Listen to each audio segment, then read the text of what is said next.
Marvin wasn't looking for ghosts, he wasn't looking for adventure.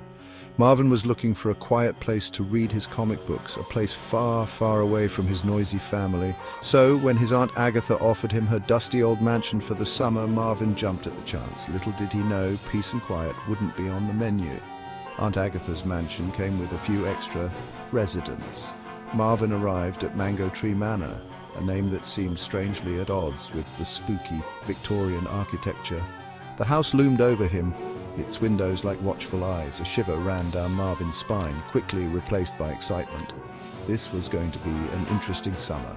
He lugged his suitcase, overflowing with comics and snacks, up the creaky front steps. As he pushed open the heavy oak door, a loud clang echoed through the house. A disembodied giggle followed. Marvin gulped. Maybe he should have brought those extra batteries for his flashlight. This was going to be even more interesting than he thought. The source of the giggle turned out to be a rather plump, cheerful ghost named Beryl. Beryl, who favoured pink polka dot dresses and had a penchant for playing phantom piano at midnight. She was just one of the unusual residents of Mango Tree Manor. There was also Mr. Tibbins, a grumpy old ghost who constantly complained about the lack of good tea. And let's not forget Captain Bartholomew, a pirate ghost with a fondness for parrot jokes, despite having no parrot. The ghosts were initially wary of Marvin. They observed him from the shadows, whispering amongst themselves.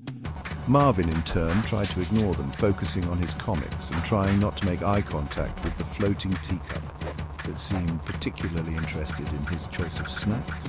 But it was hard to ignore the ghostly opera singer practicing scales in the bathroom, or the phantom dog that kept stealing his slippers. Marvin's initial fear gave way to curiosity. These weren't your typical scary ghosts. They were more inconvenient and strangely endearing. He started greeting them with a cautious good morning, and even found himself chuckling at Captain Bartholomew's terrible jokes. Maybe living with ghosts wouldn't be so bad after all.